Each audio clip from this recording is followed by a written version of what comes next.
ঐশী এমন ভাগ্য করে জন্ম হয়েছে, একটা দিন মেয়েটা ভালো থাকে না। আজকে এমন একটা ঘটনা ঘটলো, সে তোমাদেরকে আর কি বলবো। তোমরা পুরো ব্লগটা দেখো, বুঝতে পারবে ওর সঙ্গে কি হয়েছে আজকে। এদিকে দেখো, গা হাত পা ব্যথা করছে দুপুরবেলায়, সেই জন্য ওকে শুইয়ে গা হাত পা টিপে দিচ্ছি। মানে এত মনটা খারাপ লাগছে যে একটু সকাল থেকে ভালো ছিল বলে আবার সেই শরীরটা অসুস্থ।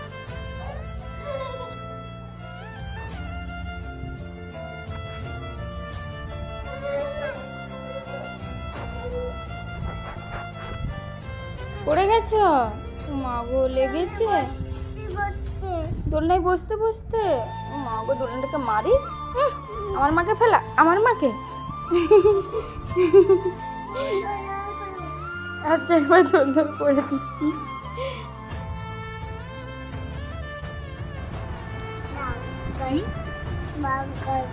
কি কেক? কি খাচ্ছ? বার্গার? এটা বার্গার? এটা গরিবের বার্গার। এটা গরিবের বার্গার। তুই বার্গার, তুই বার্গার খেয়েছিস কোনোদিন? মিথ্যে কথা, কোনোদিন বার্গার খেয়েছিস যে বলছিস? সব ফোন দেখে দেখে শিখেছিস না? চুপ, ও কাউকে বলবো না। ঐশী অনেক বার্গার খেয়েছে, কাউকে বলা যাবে না ঐশী কোনোদিন খায়নি, তাই তো? ঐশী অনেক বার্গার খায়, রোজ বার্গার খায়। ঐশী কি খাচ্ছে এটা? আমার ভাত খাওয়ার আগে পর্যন্ত ঐশী কিন্তু সুন্দর ছিল সকাল থেকে। মানে সকালে যে ওষুধ খেয়ে দুর্বল হয়, ঘুমিয়ে পড়ে, সেগুলো আলাদা কথা। তারপরে একটু খেলা করছিল, সবই ঠিক ছিল। দুপুরবেলায় এতটাই ওর শরীরটা খারাপ লাগছে, দুর্বল লাগছে ওর। মানে কি বলবো, শরীর মানে হাতগুলো যে আমার গায়ে দিয়েছে, ওর হাতের পাতা, মানে হাতের তালু, পায়ের পাতা সব যেন আগুনের মতো গরম। মানে শরীরে ব্লাড না থাকলে যেরকম গরম হয়, পুরো সেই রকম ওর মানে হাত পা গরম। মানে নিজের এত ভয় করছে, কিন্তু পেট পিঠ এগুলো কিন্তু ঠান্ডা আছে, কিন্তু হাতের তালু পায়ের পাতা প্রচণ্ড গরম। সেই জন্য মানে চিন্তায় আমি যে দুপুরে একটু ঘুমোবো, সেই ঘুমটাও ঘুমোতে পারছি না। মানে এতটাই টেনশন হচ্ছে। তারপর ওকে গায়ে হাত বুলোতে বুলোতে ও উঠে গিয়ে আমাকে বলছে আমাকে কোলে নাও, আমার ভালো লাগছে না। তো ওকে দেখো এখন একটু কোলে নিয়েছি। আমার কোলে দেখো, আমার পিঠে মাথা ফেলে শুয়ে আছে। ওকে বলছি যে মাম্মা সামনের দিকে তাকাও, তোমাকে বন্ধুরা দেখবে, সামনের দিকে তাকাও। কিন্তু ও কোনো মতেই মানে সামনের দিকে তাকাচ্ছে না। মানে ওর শরীরটা এতটা খারাপ লাগছে।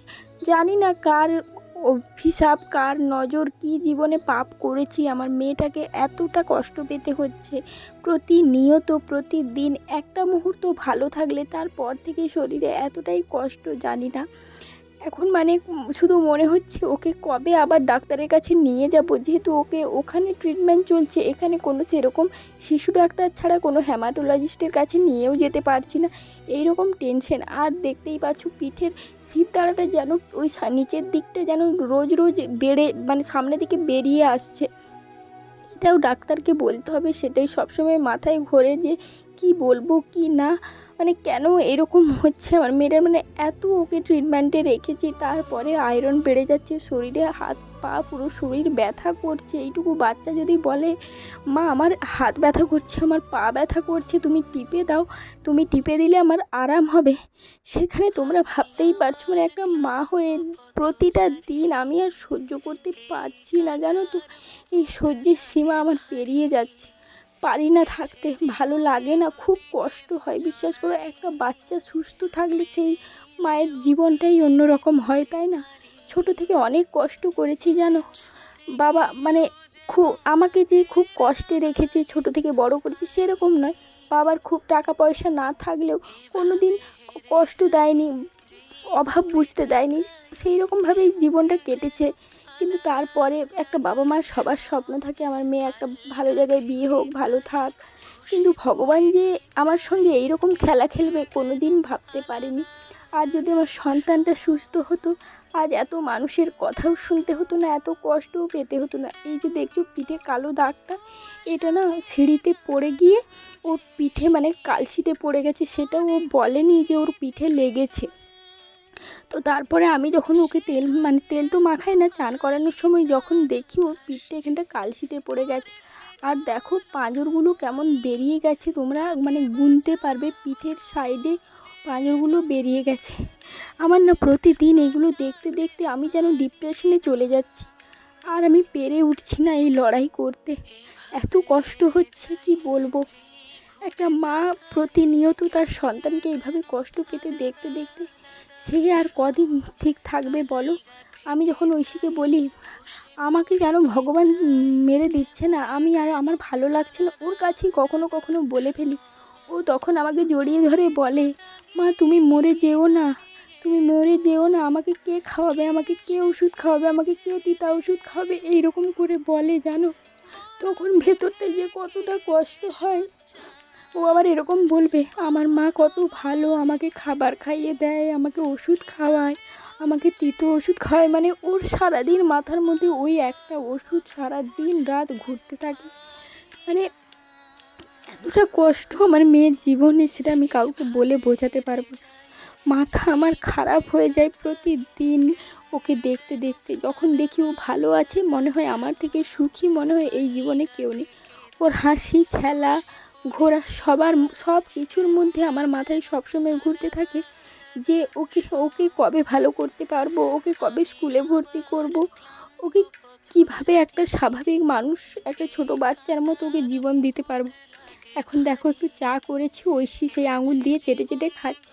আর এই যে দেখছো এই লোহার বেড়িটা, এইটাতে হাত দিয়ে দিয়েছে, মানে আমি বলতেও পারছি না। আমি এটাকে নামিয়ে গ্যাসটা যখন মুছছি ও আচমকা এসে করে ওটাকে ধরে নিয়েছে।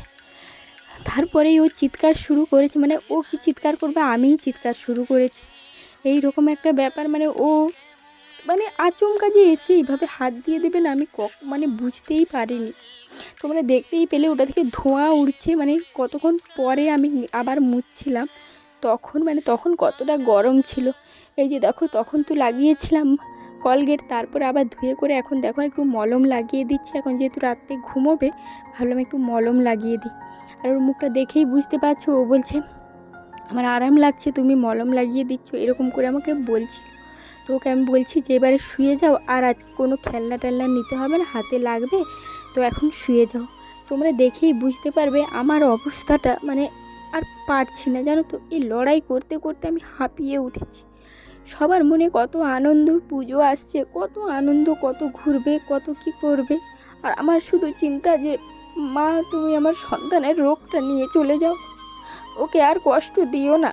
এইরকম সারাক্ষণ মনের মধ্যে ঘোরে এইটা নিয়ে। ঐশীর জীবনে 3টে দুর্গাপুজো এলো, এর আগে 2টোতেও বলেছি, কিন্তু মা তো কিছু করেনি। দেখা যাক এইবারে যদি আমার মেয়ের রক্ত দেওয়াটা অন্তত বন্ধ করে দাও, এটাই সবসময় মনের মধ্যে ঘোরে, এটাই বলতে থাকি।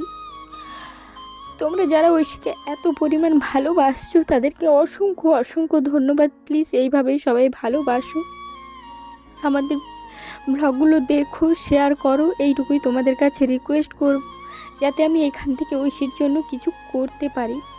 এই যে একটা মায়ের ভেতরের কষ্টটা যারা মা তারা বুঝবে, তাছাড়া আর কেউ বুঝবে না গো, কেউ বুঝবে না।